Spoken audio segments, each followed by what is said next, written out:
Now, the World Bank has released a 27-page report on India's economy called the India Development Update. Now, the India Development Update reports on the recent developments in India's economy and places these in a global context. Now, based on these developments and on the policy changes over the period, the India Development Update updates the outlook for India's economy.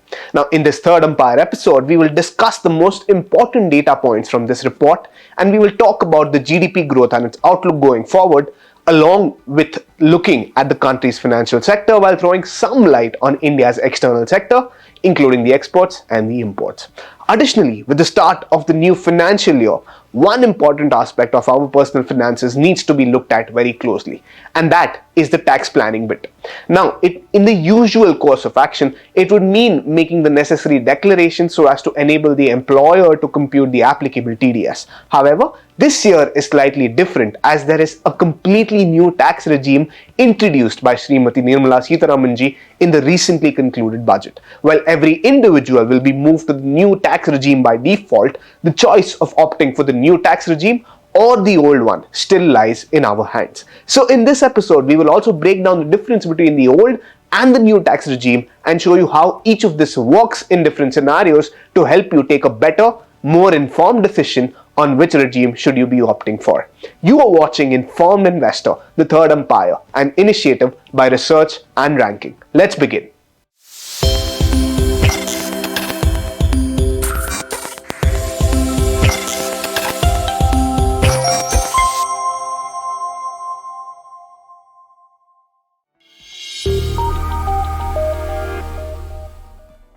Now, the world economy is facing some challenges at the moment, including aggressive monetary policy tightening and declining confidence. Now, the global trade growth has slowed down in the latter half of 2022, in line with the general slowdown in economic activity across the advanced economies. Now, China is also experiencing a slowdown due to a combination of COVID-19 restrictions, droughts, and property sector stress. Now, despite these challenges, there is hope for continued progress and growth in the future.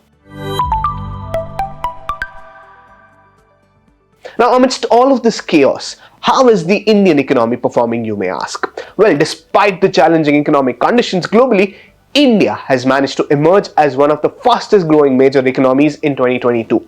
The country's actual GDP grew by a staggering 7.7% year on year during the first 3 quarters of the fiscal 22-2023. Thanks to the sturdy investment activity and a surge in private consumption, which have contributed to the resilient domestic demand. Now, before we jump to the GDP forecast going forward, let's take a quick look at what is working for the Indian economy and what really isn't. Now, India's financial sector remains strong. Now, during the first half of FY 2022-2023, commercial banks experienced a better asset quality and their capital adequacy remained significantly higher than the regulatory requirements itself. Now, this is a great news because it means that the banks are recovering more money from the loans they've given out, and they are also able to lend more money to people and to businesses. And that's not all. The non-performing loans have decreased, which goes to say that people are paying back their loans on time. Now, put it into perspective, non-performing loans decreased from 6.9% of the total commercial bank assets in September 2021 to 5% in September 2022. Now, this is due to a reduction in the slippage ratio, which is the percentage of loans that are not being repaid on time. Now, the banks were also able to write off bad loans, which helped to improve their asset quality. Now, this is definitely a big deal because it means that the banks are better able to manage their finances and are less likely to run into financial trouble. But wait, there's more. Non-performing assets also decreased across banks and across financial institutions, which is a sign that the improvement is broad-based and not just limited to a few good banks. And as the economy continues to recover, banks are lending more money to people and businesses. Now, the expansion of credit is a crucial aspect of the economic growth. The fact that both the industry and services sector are experiencing a rise in credit indicates that there is a broad-based recovery in progress, which is a positive sign for the economy as a whole as well. Now, what's particularly interesting is that the retail credit has been the primary driver of this growth, with a significant jump from 6.7% in September 2021 to 17.5% in September 2022. Now, this suggests that consumers are becoming more confident about their financial situation, which is leading them to borrow more for the things like home purchases, car loans, and other big ticket items as well.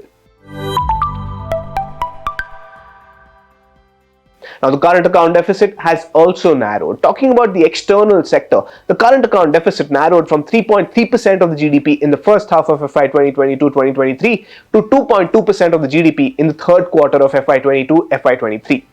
Now, the current account deficit, as we all know it, is the difference between the net imports of goods and services of a given country as against the net exports. The current account deficit slowed down in the latter part of FY23 due to the import growth slowing down faster than the export growth on the back of lower commodity prices. Now, robust demand for IT and financial services increased the services trade surplus to a record 4.6% of the GDP.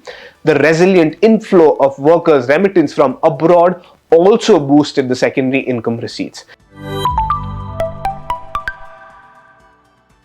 India's growth was hampered by net exports as global growth slowdown impacted the country's merchandise exports and resilient domestic demand increased imports. Nevertheless, India's volume-based exports have fared better than most emerging market economies, indicating that the Indian economy has been less affected by the global spillovers.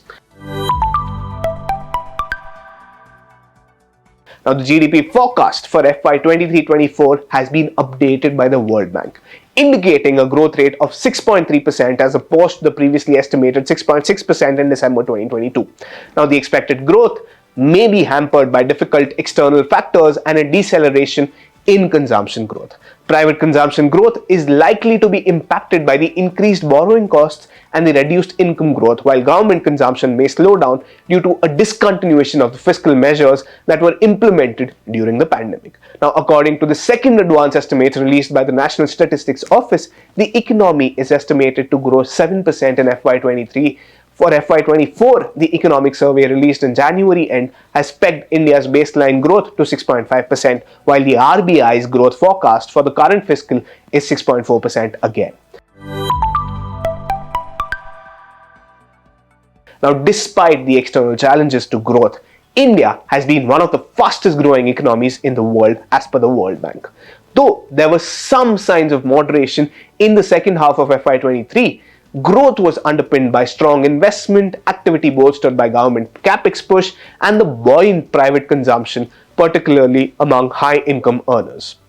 India's remarkable growth is a testament to the country's economic resilience and the unwavering spirit of its people, with continued focus on investment and consumption, and India is poised to make even more remarkable strides in the years to come.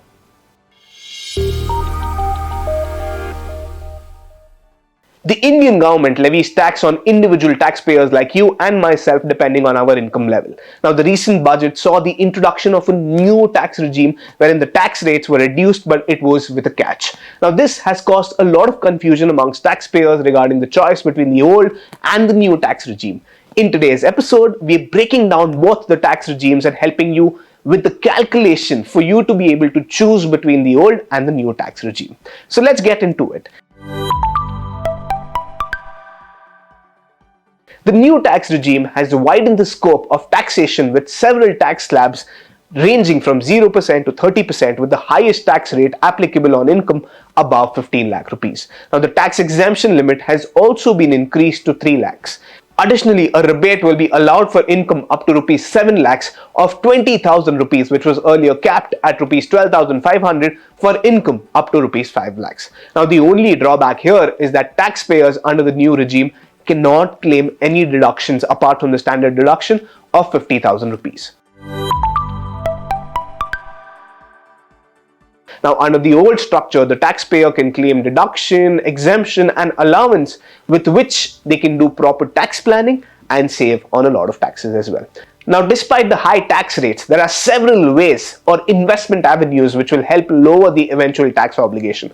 There are over 50 plus deductions and exemptions that can help reduce the taxable income, thereby paying less tax. Some of the deductions and exemptions under this old tax regime include investments in PPF, ELSS, EPF, life insurance premiums, NPS exemptions under HRA, LTA, etc. Now, to sum it up, here is the comparison between the two regimes in terms of the tax slabs and the tax rates.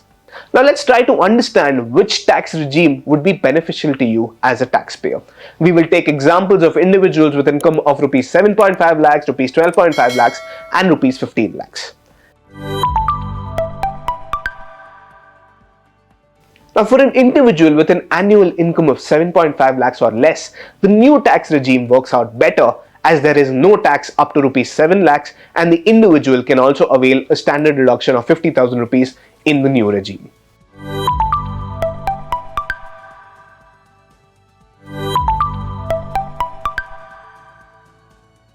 Now, for an individual with an annual income of 12.5 lakhs or 15 lakhs, the old tax regime would be beneficial if all the deductions under 80C, 80CCD, 80D and 24B were sought.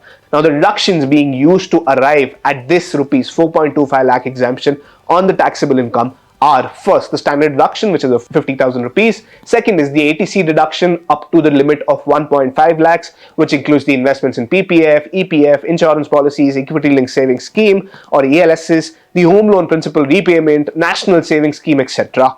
Additionally, 80CCD, which is the NPS portion of 50,000 rupees, 80D, which is the health insurance for yourself at 25,000 rupees, and 24B, which is the home loan interest, which is capped at up to rupees 2 lakh. With these deductions to the tune of 4.25 lakh rupees, there arrives a break-even point for income above 16 lakhs, where the tax liability is the same for both the old tax structure and the new tax regime. Now, for the super rich, the budget reduced the surcharge rate from 37% to 25% under the new tax regime. So, for those with incomes above 5 crore rupees, the effective tax rate will come down to 39% from 42.74%. However, it continues to be 42.74% under the old tax regime. So, the million-dollar question here being, which regime is better for you? Now, both the new and the old income tax slabs have their own pros and cons. The old system has many exemptions and deductions under numerous sections, and availing a few of these required people to invest in tax-saving investment options, which helped inculcate a good habit of investing. On the other hand, the new system gives people more flexibility and tries to simplify the process. Now, most calculations show that for an individual who could just avail a deduction of rupees 1.5 lakhs under section 80C, the revised new tax regime would be more beneficial because of the lower rates as illustrated in the calculator on your screen right now. However, we would urge you to do a comparative evaluation and assessment under both the tax systems and also consult your tax advisor before you submit your taxes. That being said, the finance minister in her budget mentioned that gradually the exemptions and the deductions will be reviewed and reduced in number as the government wants a simple tax system within the country. When and how will this be phased out? Only time will be able to tell us. But at this point in time, this is where we are, and we have two tax regimes to choose from in our efforts to bring you the insights that truly matter. With that, this is Raj Mehta signing off, wishing you and your loved ones the very best. Thank you. Did you like watching this video? Then download our app Informed Investor to watch more such informative and interesting videos.